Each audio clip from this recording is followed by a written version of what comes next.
teman-teman, dilansir dari CNN Indonesia, Komisi Penanggulangan AIDS Kota Bandung mengungkapkan kasus penularan HIV/AIDS di ibu kota Jawa Barat didominasi usia produktif, salah satunya mahasiswa. Dikatakan bahwa terdapat 6,9% atau 414 kasus terjadi pada mahasiswa di Bandung, Jawa Barat, yang pastinya itu disebabkan oleh perilaku seks bebas. Apa sih seks bebas itu? Nah, istilah seks bebas ini semakin akrab kita jumpai di kehidupan modern. Masyarakat yang hidup di dalamnya merasa memiliki kebiasaan untuk melakukan apapun, termasuk soal seks. Terlepas dari konstruksi sosialnya, seks bebas seringkali mengacu pada seks yang tidak aman dan hanya akan membawa dampak seks bebas yang bersifat negatif pada pelakunya.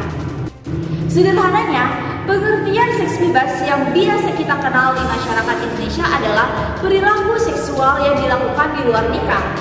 Dalam praktiknya, hal tersebut bisa terjadi antara satu pasangan atau satu orang yang bergantian-gantian pasangan.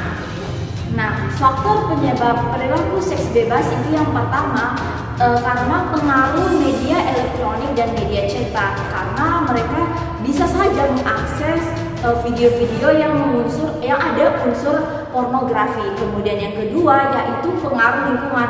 Nah, lingkungan ini sangat berpengaruh, apalagi dengan pergaulan. Pergaulan ini pasti ada juga pergaulan bebas yang mana itu sangat berpengaruh terhadap diri kita.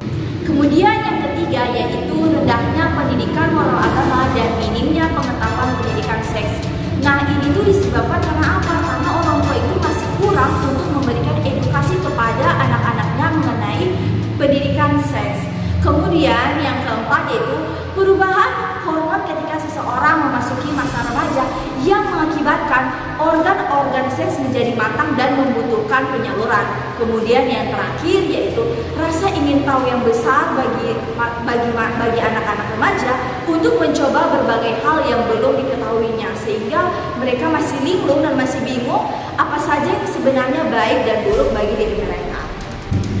Tentu, perilaku seks bebas ini akan sangat berdampak pada kesehatan fisik maupun kesehatan mental. Nah, untuk kesehatan fisik, perilaku seks bebas di luar nikah ini akan mengakibatkan peningkatan kerentanan remaja terhadap berbagai macam penyakit, terutama yang berhubungan dengan kesehatan seksual dan reproduksi.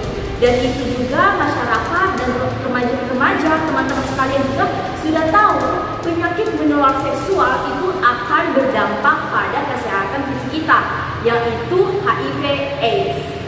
Kemudian dampak untuk kesehatan mental kita yaitu akan berpengaruh pada sisi psikologis dari remaja, yaitu rasa depresi dan ada perasaan yang menyesal maupun berdosa karena melakukan seks di luar nikah dan akan terjadinya hamil. Dan kemudian kesulitan untuk mencari pekerjaan dikarenakan harus mengurus anak dan harus bekerja. Nah, dari kedua dampak bagi kesehatan fisik maupun kesehatan mental itu sama-sama akan berisiko yang lebih fatal, yaitu kematian. Nah, teman-teman, setelah kita mengulik faktor penyebab perilaku seks bebas pada remaja, perlu adanya tindakan pencegahan yang dilakukan untuk menekan kasus seks bebas agar tidak ditemukan lagi di kalangan remaja. Intervensi utama dalam menangani kasus seks bebas yaitu pentingnya penanaman pendidikan seks sejak dini oleh orang tua. Nah, ini merupakan salah satu solusi dalam menghadapi permasalahan-permasalahan yang akan dialami oleh para remaja. Adapun beberapa kiat pencegahan pergaulan bebas di kalangan remaja yang dikutip dari Kementerian Pendidikan, Kebudayaan, Riset, dan Teknologi, yaitu yang pertama, harus selektif dalam memilih teman. Nah, lingkungan pertemanan cukup berpengaruh dalam membentuk karakter seseorang. Bagi remaja, teman merupakan pihak yang paling sering menjadi relasi. Kemudian berpendirian kokoh. Memiliki pendirian yang kokoh membuat remaja tidak mudah terbawa arus pergaulan bebas. Remaja juga lebih berani mengatakan tidak pada perbuatan perilaku menyimpang.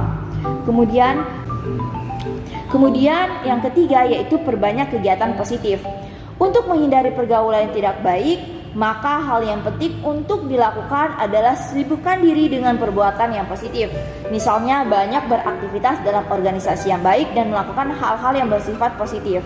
Kemudian yang keempat, yang terakhir, yaitu mendekatkan diri dengan agama. Nah, semua agama tentunya mengajarkan umatnya untuk melakukan kebaikan dan menghindari perbuatan terlarang. Mendekatkan diri dengan agama akan membuat kita semua menjauhi perbuatan-perbuatan buruk yang dilarang oleh agama. Pesan dari saya, kamu hanya hidup sekali, jadi